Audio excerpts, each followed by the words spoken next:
પાસે તમારામાંથી ઘણા લોકો મળેલા છે ત્યારે આપણે જે ભગવાન કર્યું હતું, પણ હવે આજના દિવસનો જે અંતિમ પ્રોગ્રામ કે જેની હવે આવતીકાલથી શિબિર શરૂ થશે અને એના માટે જે બે શબ્દ કહેવાના છે એ શબ્દ કહેતા પહેલા ફરી બધાને જય ભગવાન. જય ભગવાન. અરે વાહ, આટલો ઉત્સાહથી બોલો તો મને એમ લાગે છે કે બધાની પ્રગતિ એટલી ઝડપથી થશે.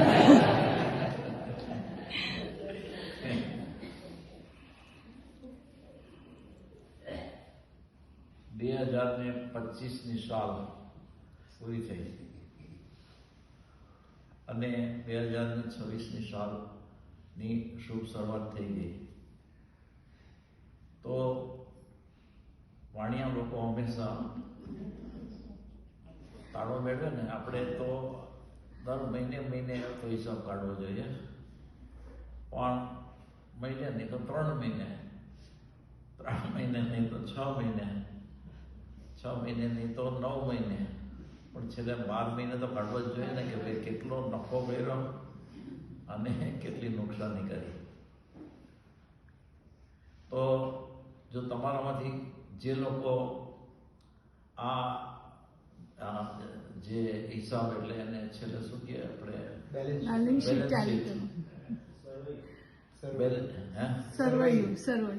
બેલેન્સ શીટ એટલે કે આપણું ગુજરાતીમાં સર્વૈયું, એ સર્વૈયું તમે લોકો કાઢીને જો ન આવ્યા હોય તો કાઢજો, અને જો કાઢીને આવ્યા હોય તો તમે ક્યાં ઊભા છો એને તમને ખબર પડશે.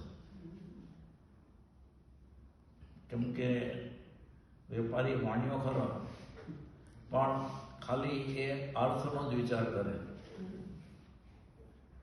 પણ આ તો અર્થ એટલે કે પૈસા છે એના કરતા અનેક ગણી કિંમતી વાત છે, અનેક ગણી કિંમતી વાત. કદાચ એ વાત એવી છે કે એની કિંમત પણ ન કરી શકાય એવી આ વાત છે. અને એ હિસાબ કર્યા પછી પાછો જોવાનું કે મારો વેપાર મેં ક્યારથી શરૂ કર્યો હતો, 2 વર્ષ પહેલા, 5 વર્ષ પહેલા, 10 વર્ષ પહેલા, કે પછી 25 વર્ષ પહેલા, કે પછી આશ્રમના જેટલા વર્ષ થયા એટલા વર્ષથી,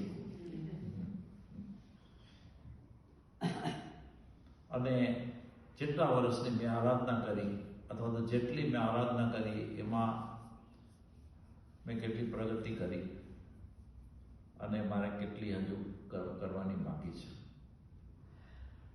તો કોઈ પણ સાધક હોય અથવા તો મુમુક્ષ હોય ને આપણે પૂછીએ ને તો એ આમ એટલું બધું જોરમાં કહે કે મારે તો આ ભાવની અંદર જ મારું કામ ફાડી દેવું છે,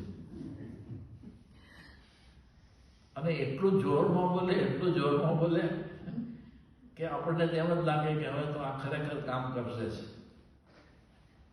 પણ એ બોલવાનો જે પાવર છે, જે સ્ટ્રેન્થ છે, જે શક્તિ છે એ લાંબી ટકતી નથી એટલે કે ખાલી થોડાક કલાકની અંદર જ એ શક્તિ ડાઉન થઈ જાય છે. તો આપણે તો હવે સાચો સોદો કરવાનો છે. આ સોદો એવો છે, બોલો જે અર્થનો જે સોદો છે અને વેપાર છે એ તો જે કમાણી કરીએ એ કમાણી કરી સમજો કે નફો કર્યો, તો નફો કર્યો એની સાથે પાછો ખર્ચે થાય ને, પૈસા ખર્ચ્યા ને એટલે જે પણ મૂડી ઊભી કરી હોય એ પાછી થોડીક ઓછી થાય. જ્યારે આ કમાણી એવી છે કે એ મૂડી ખૂટે જ નહીં, કોઈ દિવસ ખૂટે નહીં. એ મૂડીની વૃદ્ધિ જ થયા કરે. હા, કોની ખૂટે?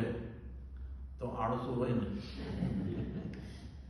અથવા તો જેવો જોઈએ એવો પુરુષાર્થ ન કરતો હોય, અથવા તો આ પુરુષાર્થ કરીને ઉપર ચડ્યો હોય અને પછી કંઈક એવા પરિસ્થિતિમાં આવી જાય કે પાછો નીચે પડ્યો હોય, એની જે આ મૂડી છે ને એ મૂડી એ કદાચ સાચવી ન શકે.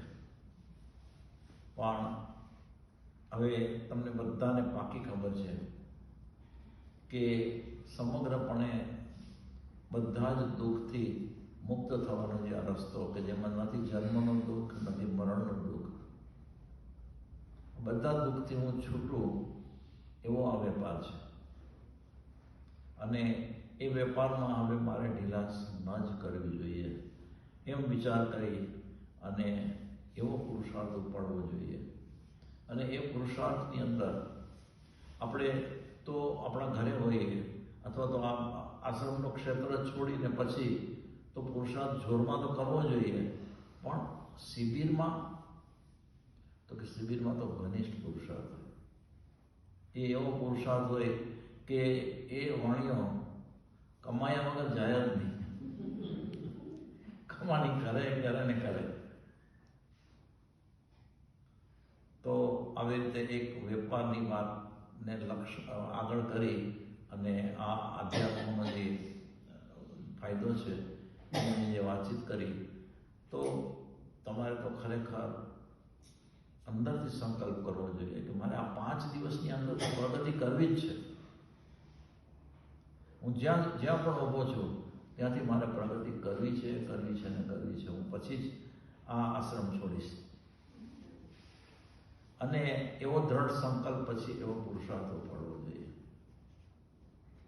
તો આપણે એમ માનીએ કે હવે ભલે 2025 સુધી એ પૂરું થયું ત્યાં સુધીમાં આપણે જેટલો નફો કે નુકસાન કર્યું, જેટલું થયું, આપણા હાથમાં થોડી ઘણી મૂડી આવી તો આપણે કેટલી સાચવી શક્યા એટલો વિચાર કરી અને હવે આ નવું વર્ષ છે, 2026નું જે વર્ષ છે, બસ એની અંદર તો મારે એવો પુરુષાર્થ ઉપાડવો છે કે હું મારા ટાર્ગેટ સુધી પહોંચી જાઉં અને પછી એ ટાર્ગેટને પણ હું પ્રાપ્ત કરી લઉં. આવી દ્રઢ સંકલ્પ જોઈએ.